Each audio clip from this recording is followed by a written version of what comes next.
우리나라 최고령 박사학위를 따신 분이 있습니다. 이분이 몇 살 때 박사가 되셨냐면 무려 92살 때 92살에 박사가 되셨어요. 그 주인공이 있으니 이상숙 박사입니다. 그분은 1931년생입니다. 그러니까 지금은 이제 나이가 더 드셨지요. 그녀는 2023년에 성공회 대학에서 사회학 박사 학위를 받았습니다. 그녀는 대학을 졸업한 후에 무려 57년 만에 다시 대학원에 진학을 하셨습니다. 그때 나이가 87세였는데 87세에 대학원에 입학을 하셔가지고 학위를 따고 89세에 학위를 딴 다음에 내친김에 박사 학위에 도전을 해서 마침내 92세의 나이에 사회학 박사가 되었습니다. 그분을 지도한 한참 후배의 교수의 말에 의하면 학위를 따는 5년 동안 지각이나 결석을 단 한 차례도 한 적이 없다. 이렇게 감탄을 하셨습니다. 최고령 박사 학위를 받으신 이상숙 박사는 이제 여기에 그치지 않고 그의 연구 논문을 바탕으로 책을 쓸 포부를 밝혔다고 합니다. 흔히 하는 말로 배우면은 나이가 없다. 맞는 말입니다. 예전에 90이 넘으신 분이 후회하는 글을 올려서 제가 본 적이 있습니다. 이분이 60쯤 50대 후반에 퇴직을 하셨어요. 근데 곧 죽을 줄 알았다는 거예요. 그래서 쉬기만 했대요. 근데 90이 넘어서 30여 년을 가까이를 허송세월을 했다. 내가 이렇게 오래 살 줄 알았으면 퇴직할 때부터 뭔가를 배우고 도전을 했으면 지금 나의 삶은, 나의 인생은 너무 많이 달라져 있을 것이라. 이렇게 후회하는 글귀를 제가 읽고 그때 나도 결심을 한 바가 있었습니다. 그렇구나. 죽을 때까지 배우고 뭔가를 도전해보자. 그런 마음을 제가 먹은 적이 있었습니다. 근데 이런 이상숙 박사님 같은 분은 아주 특별한 경우이고 우리나라의 현실은 어떻습니까? 대학 가기 위해서는 세계에서 찾아보기 힘든 살인적인 공부를 합니다. 그런데 정작 대학에 가면 공부를 안 합니다.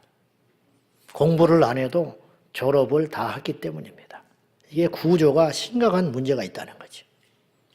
그래서 가끔 국내에서 공부를 마치고 아이비리그에 들어갔다는 사람들이 종종 있습니다. 유수의 대학들, 하버드나 이런데. 근데 입학한 것은 떠들썩하게 기사가 나는데 졸업을 해서 뭘 한다는 말이 별로 없어요. 그 이유가 뭐냐면 우리나라 국민들이 뛰어나기도 하지만 선행학습을 한 거예요, 먼저. 그래서 일찍이 대학을 갈 수 있는 자격을 갖춰서 쉽게 들어가기는 했는데 물론 쉬운 건 아니죠. 아이비리그에 들어간다는 것이. 들어가서 공부를 안 하는 거예요. 그러니까 다른 학생들한테 뒤처지죠. 독일 같은 경우는요, 학위를 따서 졸업하기가 굉장히 어려운 구조로 되어 있습니다. 대학에 들어가면 그때부터 밤낮으로 공부를 해야 졸업을 해요. 그 졸업시험이 있는데 그 졸업시험을 2번 정도 낙방을 하면 영영 그 대학에서 졸업을 아예 못합니다. 그러니 들어가는 순간부터 죽었다 하고 4년 동안 공부하는 거예요. 그래서 세계적인 학자들, 기술자들, 엔지니어 이런 사람들이 나오는 거죠. 고등학교 때까지 공부하는 우리나라의 이 풍토를 보면 지금 노벨상을 휩쓸어야 돼요. 근데 어째서 대학만 가면 손을 놔버리냐 이 말이에요. 심지어는 대학 나오고 주부가 돼서 평생을 살면 자기 손으로 서점에 가서 책을 한 권 안 사서 읽었다는 사람이 부직입니다. 그런 주부들이 수두룩해요. 한국교회의 실정도 그와 다르지 않습니다. 전도를 내서 교회 데리고 나오는 데는 세계 으뜸일 겁니다, 우리나라가. 좋은 일이죠. 교회를 어떻게든지 모시고 나와요. 근데 문제는 정작 교회에 데려다 놓기만 하지 그 뒤로는 그냥 놔두는 거예요. 놔둬. 예배만 드리게 하지 가르치지 않는다는 뜻입니다. 물론 그 당사자도 더 이상 배우려고 하지도 않습니다. 그래서 교회는 관리만 하는 거예요. 예배에 나왔냐, 영적으로 성장하느냐에 대해서는 별 관심을 두지를 못한 채 교회를, 예배를 잘 드리고 있는지, 모임에는 잘 참석을 하고 있는지, 봉사는 제대로 하고 있는지, 이런 것이 어떤 믿음의 바로미터가 되는 거예요. 근데 여기에 치명적인 문제가 있다는 거죠. 실상은 영적으로 자라나지를 않아요. 근데 본인도 자라나는 걸로 착각을 하고 교회에서도 믿음이 점점 좋아지고 있다고 착각하기 십상이죠. 이게 굉장히 위험한 구조로 지금 우리가 교회를 다니고 있다는 거죠. 그래서 그 결과 교회를 몇십 년 다녀도 자신이 믿는 하나님에 대해서 정확히 알지를 못해요. 그래서 무당을 찾듯이 교회를 다닙니다. 그래서 우상 숭배하듯이 교회를 다녀요. 그래서 기복주의, 신비주의, 샤머니즘. 그래가지고 교회를 수십 년 멀쩡히 다니다가 어디 기도원에 가서 머리를 조아리고 안수 한번 받고 나면 획 돌아가 버리는 거예요. 그래가지고 갑자기 느닷없이 당신 남편이 안 풀리는 것이 당신이 불순종해서 그렇다고, 신학을 해야 된다고, 그러면 그냥 그날로 다른 말은 듣지도 않고 이상하게 꼬여가 버리는 거예요. 왜 그러냐? 정확히 말하면 무식해서 그래요. 무식해서. 믿음이 있어서 그러는 게 아니고 이제 믿음의 눈을 뜨고 영적 세계를 계시를 받아가지고 예언을 받아가지고, 그게 아니고 말씀이 없어 놓으니까 무식해가지고 그렇게 엉뚱하게 예수를 믿고 있는 거예요. 근데 이제 옆에서 보기에는 믿음이 좋은 것처럼 보이죠. 영적으로 어쩌고. 근데 성경을 한번 읽어보지도 않았어. 그런 사람들 대부분이. 그래가지고 정말 위험한 게 그런 식으로 교회를 다니는데 믿음이 없이 교회를 다녀요. 아는 것이 없이 교회 다닌다 이 말이에요. 아는 것이 없이. 언제 가르쳐 주기를 했나? 혹은 본인이 배워보기를 했나? 기회가 있어도 또 그런데 또 투자를 안 해요. 성경 공부를 참석을 하기를 합니까? 셀 모임에 가기를 합니까? 생전 아주 제멋대로 하나님을 만들어 놓고 자기가 만들어 놓은 신앙생활을 그 가운데 하고 있는 거예요. 그걸 누군가 가르치려고 하고 손을 대려고 하면 뛰쳐나가 버려요. 자기에게 맞는 데를 찾아다니는 거예요. 자기에게 맞는 교회를 찾으러 다니지 말고 말씀을 맞는 데를 찾아가서 내가 말씀에 따라 굴복되고 깨지고 순종하는 삶을 살아야 영적으로 성장하는 것인데, 자기 입맛에 맞는 교회를 찾아서 헤매고 있는 사람이 우리나라의 1, 20%는 돼요. 지금 교회를 안 나가는 건 아니에요. 나가요. 매주마다 예배는 드려. 근데 자기가 구축해놓은 신앙의 체계를 깨뜨릴 생각을 하지 않은 채 자기 마음대로 덮어놓고 제멋대로 신앙생활이라는 걸 하고 다니는 사람이 생각보다 너무 많다는 거예요. 그래서 밖에서 문제 일으키고 뉴스에 오르내리고 하는 사람들은 다 그런 부류의 사람들이라고 나는 생각해. 잘못된 신앙생활을 하고 있는 거죠. 그래서 가장 기초되는 것도 잘 몰라. 주일을 왜 예배를 드리는지도 몰라. 성탄절이 12월 25일이 아니라고 이단이 와서 툭 건드리면 쑥 넘어가 버려요. 주일날이 태양 숭배일인데 그래서 교회에서 주일 지키는 건 다 틀린 거라고, 안식일을 지켜야 한다고. 그 말도 안 되는 소리 같은데 또 말이 되는 것 같아. 아는 게 없으니 반박을 못하고 그런 소리 하지 말라고 쫓아내기는 했는데, 내가 믿음에 굳게 서면 그나마 벼터 나가는데 교회에 갈등이 있다든지 믿음이 흔들리면 그 소리가 천둥같이 들려와요. 그러니까 쏠깃이 돼가지고 빠져들어가.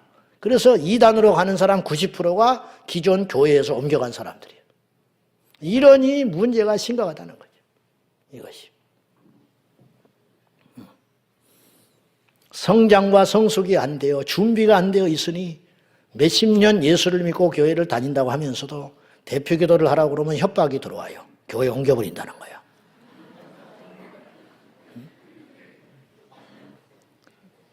물론 이제 무대 울렁증이 있어서 못할 수도 있어요. 그거는 이제 예외로 하고. 교회 학교 어린 학생들한테 가르칠 만한 실력도 없어. 교회를 몇십 년 다녔는데. 당연히 셀 리더, 평신도 리더가 되는 것은 엄두도 안 나죠. 그리고 이제 체면에 밀려서 하기도 해요. 옆에 사람, 나보다 늦게 교회 온 사람이 리더를 꿰차고 하니까 나도 하겠다. 근데 수준이 되나? 실력이 있는가? 그러니까 엉뚱한 자기 자랑이나 하고 옛날에 자기 뭐 간증이나 하고 매일 그런 정편으로 쇠를 끌고 가는 거지. 그래서 가는 곳마다 부딪히고 성장하지 않으니까 가는 곳마다 여기저기 헤매다가 영적으로 구걸하고 다니고 거지가 되어서 헤매고 다니다가 나중에 큰 낭패를 보는 수가 있다 이 말이죠. 이게 한국계의 현실이에요. 교회 나와서 한 1, 2년 지나면 세례를 받아요. 세례를 받고 1년, 2년 지나면 집사가 됩니다. 교회를 열심히 나오니까 집사를 임명하지요. 그런데 영적으로 성장해서 집사가 된 게 아니에요. 교회를 안 빠지고 열심히 나오니까 집사를 시켜준 거예요. 그러나 정작 성경을 한번 읽어본 적도 없어. 집사가 뭔지도 몰라. 그래서 집만 찾고 살아 다니는 거예요. 근데 교회의 책임도 커요. 번듯하면 그냥 줘버리는 거지. 근데 이분은 믿음이 있어서 그렇게 교회를 꼬박꼬박 다니는 게 아니고 원래 성격이 그런 거야. 직장도 30년 동안 직업 결석 안 하는 사람이에요.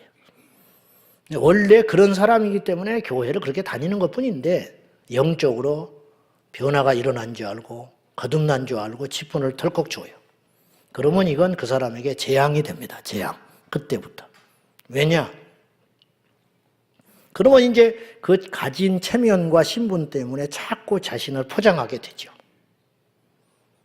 그래가지고 봉사도 하고 그래가지고 5년, 10년 지나면 덜컥 안수집사 권사가 돼버리네. 근데 자기는 사실 변한 게 없어요. 아는 것도 없고. 근데 교회에 다니는 경력만 늘어난 거예요. 그 눈치로 이제 알죠. 교회 생활 어떻게 해야 되는지. 근데 그것이 믿음인 줄 알아. 거기다가 이제 더 큰 문제가 있는데 정말 잘못되면 덜컥 장로가 돼버리네. 그러다가. 그러면 그렇게 장로된 분을 영적으로는 하나 성장하지도 않았어. 누가 그 장로님한테 당신 구원받았냐고 누가 물어보겠어? 어떻게 물어보겠어? 그러니까 영은 공고해서 죽겠는 거죠. 집에서는 알지, 온 식구가. 당신이 무슨 장로냐고. 응? 근데 교회에서는 가면 쓰고 있는 거지. 그러니까 틀어지면 이제 교회 옮기는 거야. 다른 교회 가니까 장로님이 오셨네. 믿음 있는 줄 알지. 허당이야, 허당. 뭐 새벽 기도를 할 줄 아나. 무슨 뭐 인격의 변화가 있나. 헌신하기를 하나. 우리 장로님들한테는 죄송한 이야기지만 틀린 말은 아니요. 불편한 이야기일지는 모르나. 그러다가 더 큰 저주가 있는데 신학교를 가. 또 그래가지고. 근데 신학을 하네. 그러면 이제 교만마귀가 붙어가지고 이제 도무지 그때부터는 누구한테 더 배우려고 하지도 않아요. 생전 뭐 그날로 끝나리. 성장 끝. 가르치기만 하지요, 이제 그때부터는. 나이가 어리든 많든. 그렇게 아닙니까? 이게 한국의 현실이야. 지금. 그래가지고 감정으로만 가득 차가지고 성인 아이가 돼서 예수를 믿고 다니는 거죠. 수십 년 설교를 들었음에도 불구하고 단편적인 지식과 내용, 그리고 감동과 은혜는 그때그때마다 받아요. 그러나 그것이 지식이 못 되지요. 자, 호세아서 4장 6절 말씀 보실랍니까? 같이 봅시다. 시작. 내가 지식을 버렸으니 나도 너를 버려 내 제사장이 되지 못하게 할 것이요 내가 내 하나님의 율법을 잊었으니 나도 내 자녀들을 잊어버리리라. 하나님의 백성은 잘 돼야 되거든요. 아멘이죠?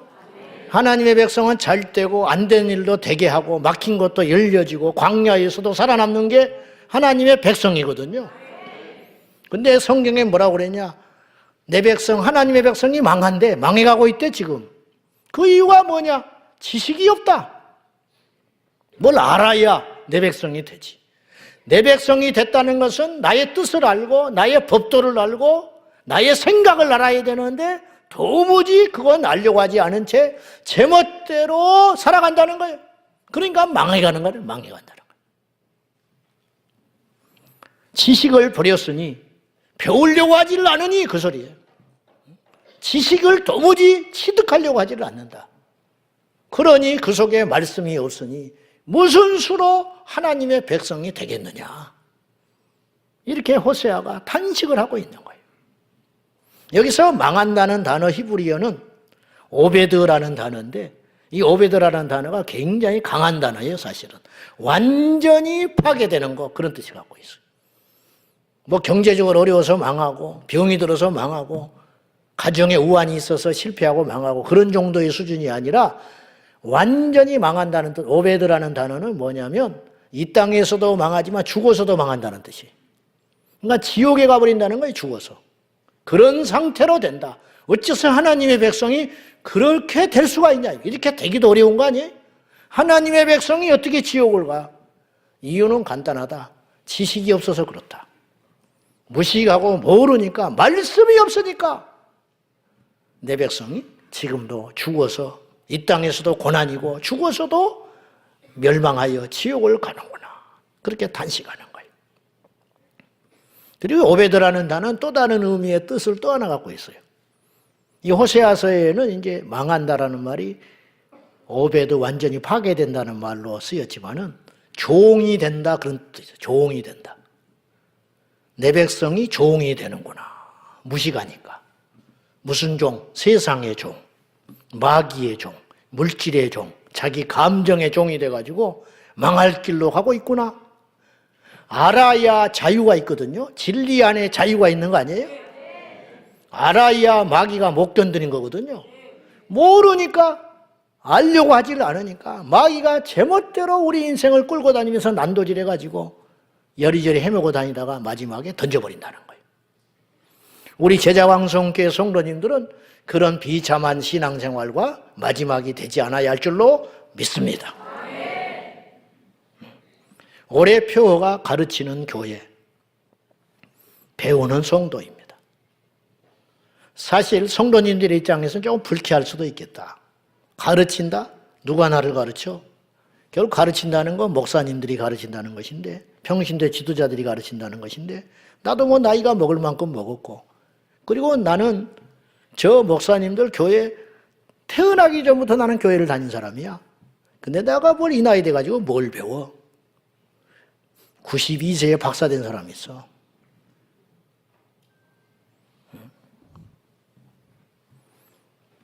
불쾌할 수도 있겠다. 그런 생각도 해봤어요. 근데 이 주제를 정하게 된 것은 사실은 문제의식에서 나온 거예요. 문제의식. 뭐냐? 성장과 성숙을 하지 않으니까 그로 인하여 교회에 시끄러운 일이 자꾸만 생기는 거예요.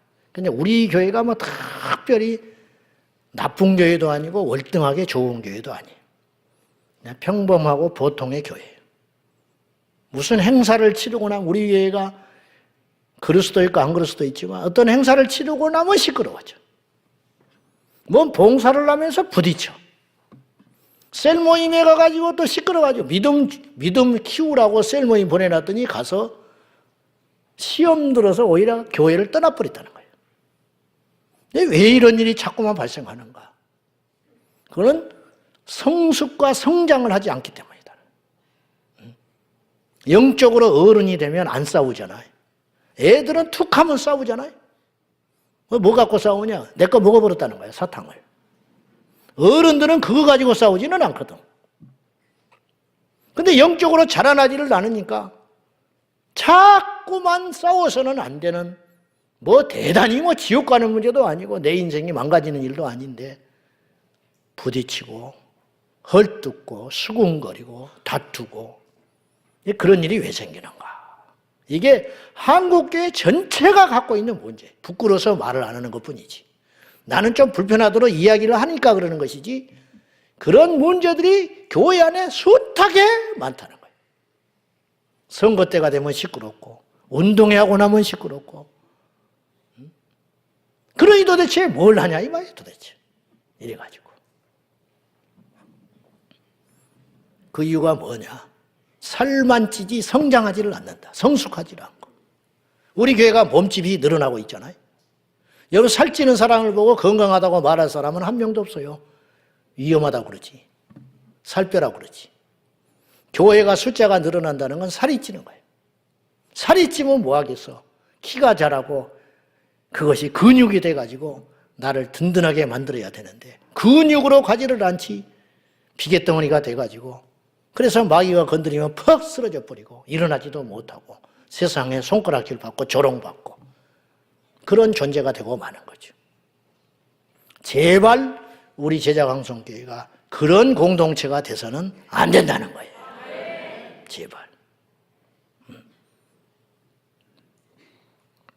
이런저런 이유로 교회는 성도들에게 충실히 가르치질 않고 가르치지 않으니 배울 수 있는 기회가 원천적으로 사라져가지고 뭔가를 알고 예수를 믿는 것이 아니라 자기 임의대로 자기의 생각대로 닥치는 대로 덮어놓고 예수를 믿으니 그 결과 결국은 믿음 생활을 하는 것이 아니라 샤머니즘 섬기듯이 교회를 다니고 제멋대로 교회를 다니고 그런 일이 벌어지고 있다는 거죠. 그러고도 자신은 성도라고 자부심을 갖고 하나님의 자녀라고 구원받았다고 믿음이 있다고 생각하게 되는 것이 이 착시현상이라는 믿음의 착시현상. 정말 무서운 일이 벌어지고 있다는 거죠. 오늘 본문 워낙 유명한 구절입니다. 43절 이하의 초대교회가 이렇게 예수를 믿었더라. 그런 내용이 나와요. 그런데 43절 이하에 묻혀서 그렇지 42절 말씀을 우리가 주목해서 한번 봐야 돼요. 자, 보십시다. 42절 시작.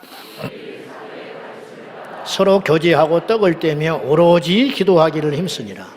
여기서 주목할 문장이 사도의 가르침을 따라 사도의 가르침을 받았다는 거예요. 베드로가 예수님을 전하니까 3,000명이 회개하고 세례를 받았어요. 이게 기적 같은 일이 사람이 할 수 있는 일이 아니에요. 또 다음에는 한 번의 설교로 5,000명을 회심시키기도 해요. 그래가지고 이제 초대교회가 갑자기 사람들이 모여든 거예요. 그런데 모여들기만 하고 세례만 주고 말아버렸다면 이들은 어떻게 됐을까?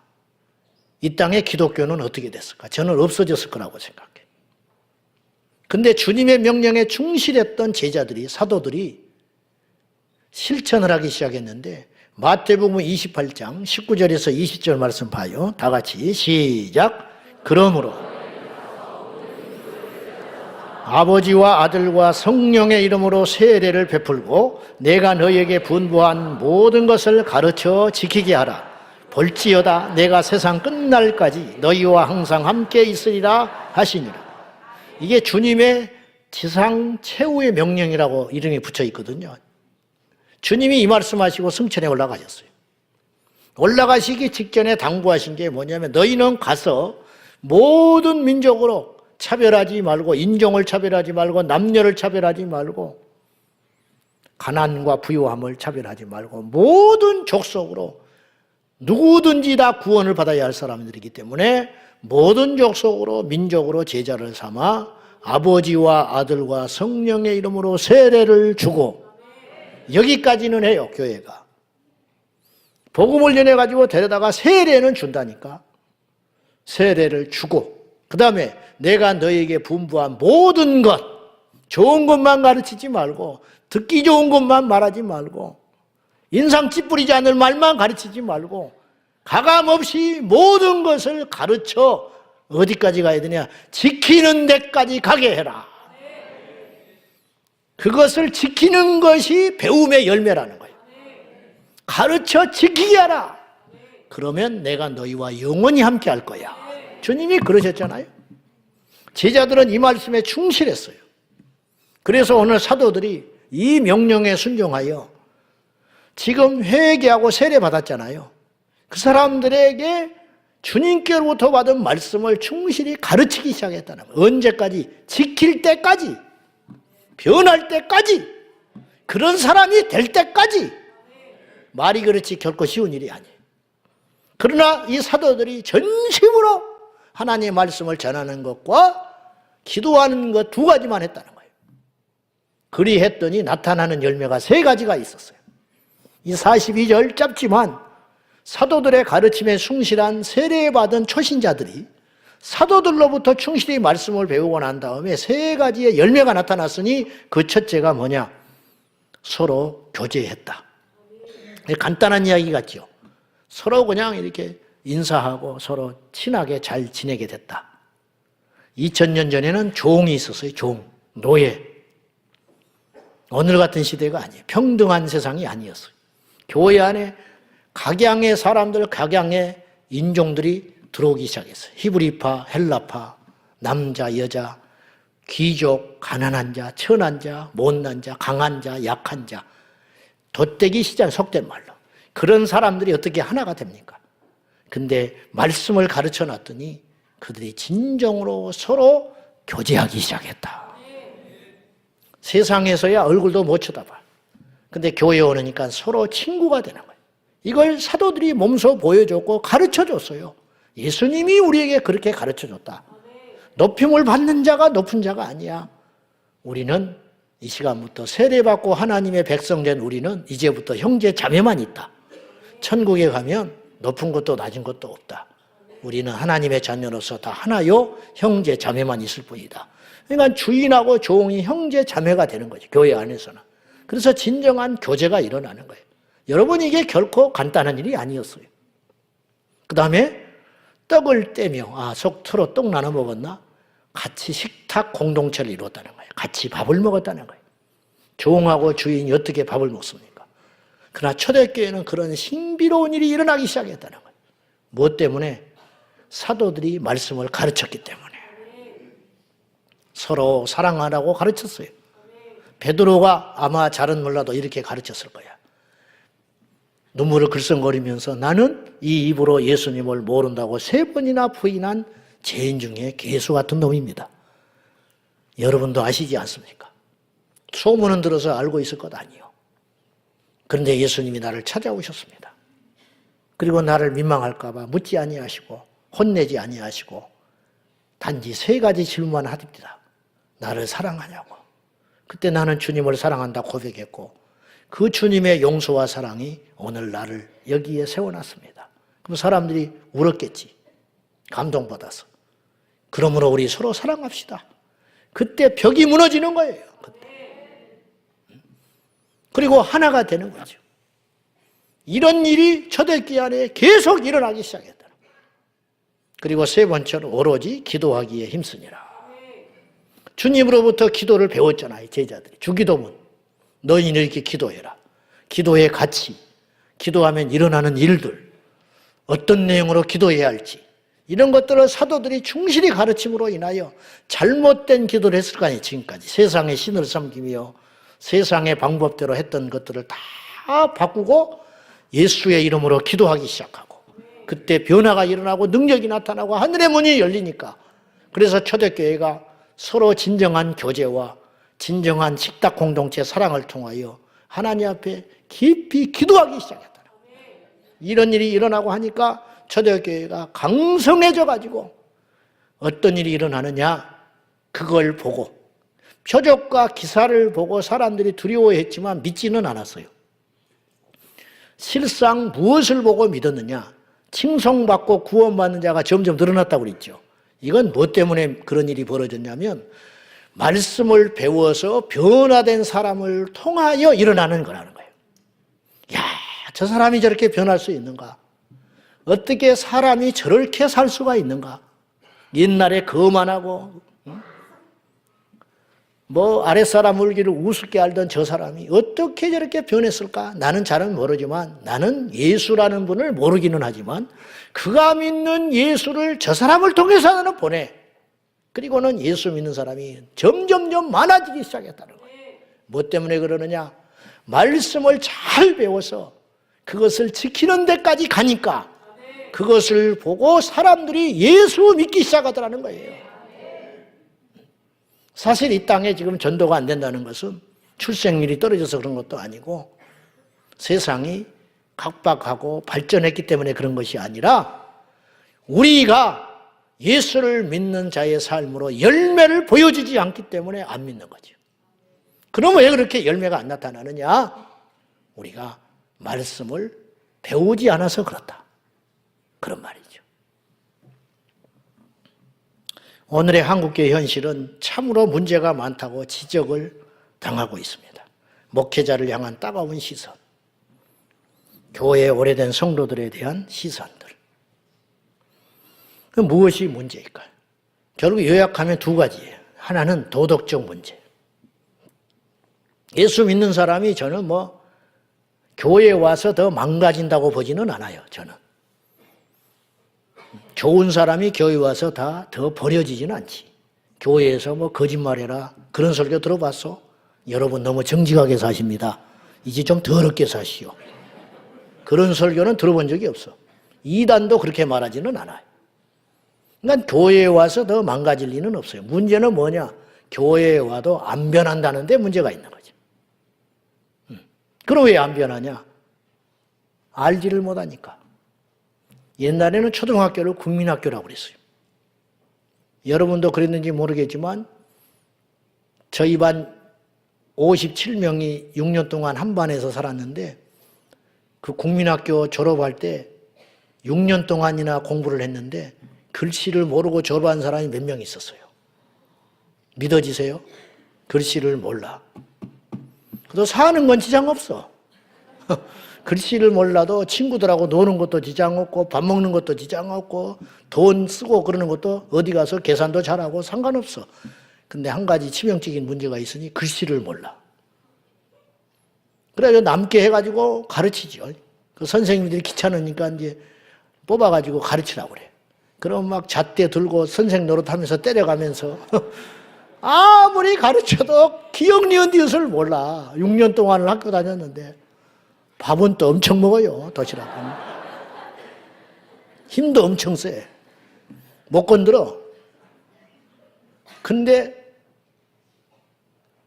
책 앞에서는 약해지는 거야. 글씨 앞에서는. 그리고 졸업했어요. 중학교 못 갔지. 중학교를. 이게 얼마나 답답할 일이요. 교회를 그쯤 다녔으면 말씀에 들어가서 알고 변해야 할 거 아니요? 안 변하는 거야. 안 변하는 거야. 여전히 성질은 그대로고 돈 쓰는 건 똑같고 가는 것도 똑같아. 가는 것도 지지 않아. 원래 성질이 그렇다나? 그건 원래 성질이 그런 게 아니고 못 배워서 그러는 거예요. 못 배워서. 몰라서. 그렇게 살아가는 건 예수 믿는 삶이 아니라는 걸 안다면 그렇게 살겠어요? 그걸 모르니까 그렇게 사는 것이죠. 일선 경찰서에서 근무하는 수사관들이 예수를 믿기가 참 어렵습니다. 교회 안에 범죄, 사기 행각들, 돈 떼먹고 사기치고 거짓말, 고소, 고발 똑같은 사건인데 서로 다른 말을 해. 그 둘 중에 하나는 거짓말하고 있는 거 아니에요 지금. 목사 장로인데 기가 막힌 일이 교회 안에 벌어지는 거예요.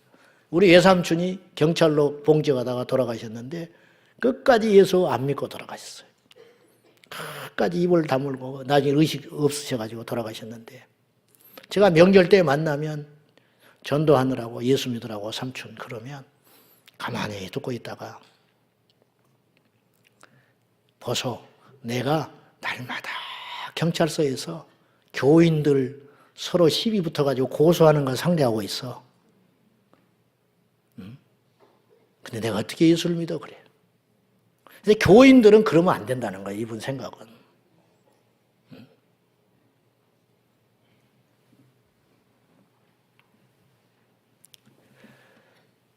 여러분 2000년 전에는 전도도 어렵지만요. 전도받은 사람이 믿기는 더 어려웠어요.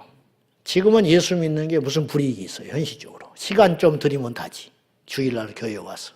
잠 좀 덜 자고. 취미생활 좀 그치면 교회 다닐 수 있잖아요. 물론 그것도 쉬운 일은 아니에요. 그런데 지금부터 2000년 전에 초대교회 사람들, 그 당시의 사람들이 예수를 믿는다는 건 지금보다 제가 볼 때는 100배는 어려웠을 거예요. 전도도 어려웠겠지만 전도를 받아서 교회에 나간다는 것도 쉽지는 않았어요. 그때는 건물로 교회도 없었잖아요. 그리고 예수를 믿는다는 건 굉장히 많은 불이익이 따랐어요. 그 당시에. 당장에 세상에서 따돌림을 당해야 했고, 직장을 포기하는 사람도 있어야 했고, 집안에서 쫓겨나야 했고. 여러분 한번 생각해 봐요. 지금부터 수십 년 전에 제가 처음 학창시절 때 교회 갈 때요, 가끔 교회에 머리 수건 둘러쓰고 온 집사님들이 있었습니다. 왜? 남편이 술 먹고 머리 잘라버리는 거예요.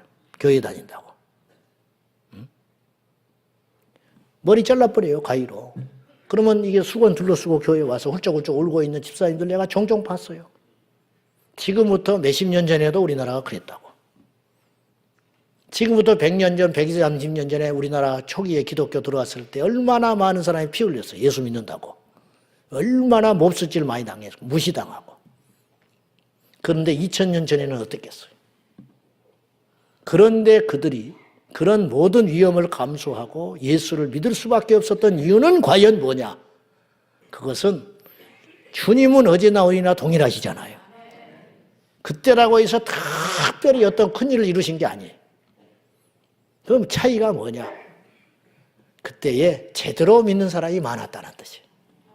그럼 왜 제대로 믿게 됐냐? 배웠고 실천했기 때문에. 그리고 그걸 보고 사람들이 꼬꾸라지는 거예요. 그래서 그런 위험을 감수하고 희생을 포기하고서라도 믿을 만한 가치를 발견했기 때문에 날마다 믿는 사람이 늘어났다는 거예요. 폭발적으로 성장했어요. 폭발적으로. 지금도 답은 여기에 있다고 믿습니다. 우리가 말씀을 충실히 잘 배워서 말씀을 배운 대로 지킬 때까지, 배운 거로 끝나는 것이 아니라 지키는 데까지 가기만 할 수 있다면 우리 가정에 변화가 일어날 것이고 일터에서 변화가 일어날 것이고 우리가 가는 곳마다 새로움이 일어나지 않겠습니까? 첫째는 도덕의 문제고 두 번째는 관계의 문제예요. 관계가 힘들어. 예수를 믿어도 관계가 안 변해. 전라도 사람은 경상도 사람 싫어해. 예수 믿어도. 그게 말이 되는 소리요? 물어봅시다. 말이 되는 소리야? 그런 어이없는 짓이 일어나고 있는 거예요. 어떻게 예수를 믿어도 사상 이념이 안 변해가지고 성경이 우리의 가치관이 돼야지. 어떻게 정치가 우리의 가치관이 되고 고향이 우리의 가치관을 기준이 되고 남자가 가치관이 되고 여자가 가치관이 되고 잘 살고 못 사는 것이 배우고 못 배운 것이 우리 인생의 가치관이 될 수가 있냐고. 말씀이 우리의 가치관이 되어야지. 무식해서 그래요? 못 배워서 그래요. 관계가 성장하지 않는 거예요. 말씀이 없으니까. 주님이 관계 가르쳐 준 거거든요. 관계. 마태복음 산상수훈 보시오. 오른밤 치고도 왼밤 돌려더라. 비판하지 마라. 이게 오리를 가져가거든 심리를 가져와라. 이게 다 관계에 대한 이야기 아니에요? 관계? 서로 사랑해라. 그러면 이로써 많은 사람들이 너희들이 내 제자인 줄 알리라. 안 변하는 거예요. 관계가. 으르렁거리고 헐뜯고 수군거리고 흉이나 보고 주차 시비해가지고 서로 멱살잡이하고 싸워. 알고 봤더니 차 속에 십자가가 흔들흔들하고 있어. 성경책은 뒤에 먼지도 얻어가지고 읽지도 않고 뒤에 색이 바래가지고 덕하니 뒤에 있고. 요새는 좀 덜하지만 옛날에는 물고기 또 차 뒤에다가 또 다 궁둥이에 붙이고 다녔어요. 익투스. 붙이지나 말든지.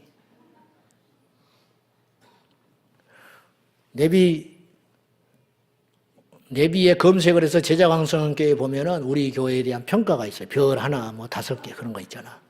5개짜리도 있는데 하나짜리 들어가 보니까 차별금지법 붙여놓고 주차도 똑바로 못한다. 지울 수도 없어. 자기들이 올려놔가지고. 아주 부끄러워 죽겠어. 도대체가. 층간소음이 있다고 밑에서 올라와. 한마디만 해주면 돼요. 미안합니다. 그런 줄 몰랐습니다. 조심하겠습니다. 그래도 그러면 다른 거 아껴서 바닥에 매트라도 깔아놓고 애를 키우라 이 말이에요. 뭐 그런 걸 못 참냐고. 싫으면 이사 가라고. 이따오 소리나 하고. 그리고 딱 문 닫고 들어갔는데 제자 광성교회. 아주 전도문을 막아버리는 거예요. 이를 갈고 내려가죠, 내가. 응? 그리고 검색해 보는 거야, 또 제자 황송계. 여러분, 이게 말이 되는 소리입니다. 교회 애들이 시비가 붙어서 뭐 학폭이 열리니 어쩌니. 아주 예수 믿는 사람이 더 독해. 내 자식이 절대 그럴 리가 없대. 응? 얘가 얘를 때렸는데도 불구하고. 그럼 맞고소하고. 이런 일이 숱하게 대한민국 안에서 일어나고 있는 거예요, 지금.